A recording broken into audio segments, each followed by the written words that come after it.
Hello everybody, just want to make a follow-up video. This is about reed switches, and somebody on the forums brought up interesting points, so I wanted to kind of discuss some of those here. First off, I just want to start to say that a reed switch can be used in place of a regular switch, and it is operated by a magnet. And just want to show you what one of them looks like. It's right here, kind of looks like a little glass tube. And for size reference, I'm going to put a 3D printer nozzle next to it so you have an idea of how big that is. Figured I'd use something that everybody is familiar with. Now, this is a basic circuit design, and obviously we'll have many variables depending upon if you're going to use servos, LED eyes, or any other type of electronic equipment that you want to control with this switch. So you will need some kind of a resistor to control the current to guarantee that you don't burn out the component or overheat it. So for this experiment, I've just put a simple LED here to signify, you know, an LED eye for an Iron Man suit or anything to that nature. Could have been a servo, could be anything. For the resistor, instead of plugging in small resistors here, I do have a resistor substitution box. It's a great little tool to have. I can simulate any size resistor, and then based on the findings, then order the appropriate size and build it for the circuit. So feeding this circuit using 5 volts, which is what you can get from most battery packs. You can also use 12 volts, however, you will have to adjust your resistive values to either drop the voltage or control the current based on the specifications of the component you're trying to control. Whether it's an LED or a servo, generally they have a spec sheet and tell you what their maximums and minimums are for current and so on. So with the reed switch, the way it works is when you apply a magnet, it will turn this circuit on and turn the light on, and when I take the magnet away, the circuit will turn off. It doesn't care which polarity, nor does it care what kind of a magnet you use, just that you bring the magnetic field close enough for it to operate. So we're going to go ahead and give that a shot. I've got a small neodymium magnet here that I'm just going to bring really close to the circuit, and as you can see, once you get close enough, the switch activates and the light turns on. As I start to take the magnet away, the circuit opens and the light goes off. Now, discussing current. Every LED or every device that you use is going to have a limit to how much current it can handle before it either burns out or overheats or gets damaged in some way, shape, or form.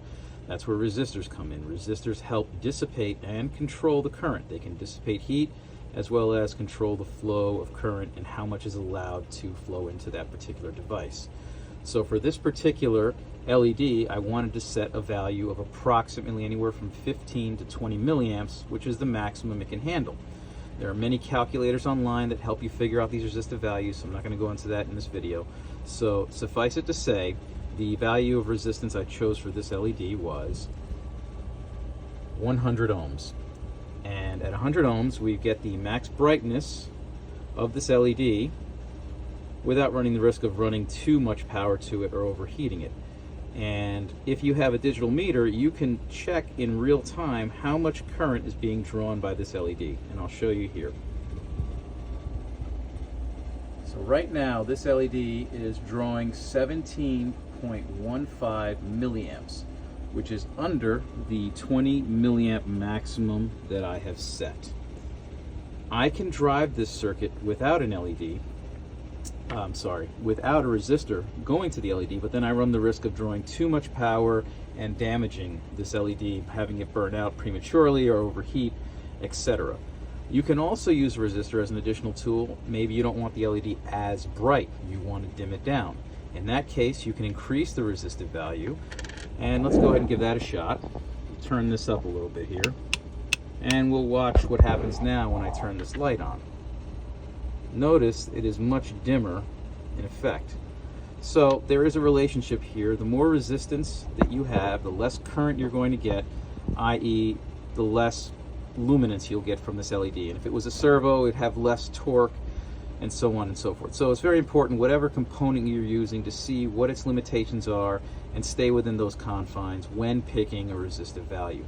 I know there's a lot more advanced concepts. We can go on for days discussing different ways to wire this circuit. I just wanted to get something out there to kind of get people thinking and get their minds going as to things they can do to apply to their builds. And if you have any questions, feel free to shoot me a comment. Maybe ideas on how to better present this material. I know a few people have mentioned that. I drew diagrams in the past. I try to keep them simple without overwhelming them. I mean, we could put resistors and capacitors and talk about power and heat dissipation and ripple, but I don't think this is the time for that.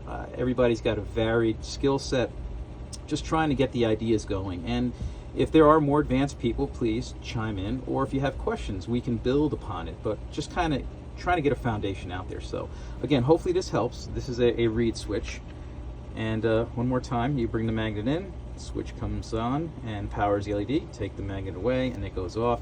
The orientation doesn't matter with the reed because it's not pole sensitive. It doesn't matter if you apply the south pole of the magnet or the north pole. It's just based on the magnetic field strength. Unlike the Hall effect sensor, which I talked about in another video, which is polarity specific to the magnet, and it has its own set of design and complications. So some common uses for this, let's say in an Iron Man build, and I'll use that as the example, would be if you wanted to, you know, turn your lights on and off by applying a magnet and only have them on while you're applying that magnet. Or if you're using an Arduino with some kind of a circuit that requires one pulse or one quick signal to tell it to do something, not a continuous signal, you could also use this type of setup as well. And again, I'm trying to simplify these things. I know some folks are out there saying I could explain this more in depth. I could, but that's not the goal of this video. So again, hopefully this helps. Still new to this, still new to sharing these ideas and concepts. I'm just trying to get some stuff out there because I've seen a lot of people ask questions and sometimes they don't always get answers, or some folks aren't too forthcoming with how they achieved a certain effect. And I've been getting ideas watching other folks share their knowledge as well. So again, hopefully this helps, and I think we'll wrap it here.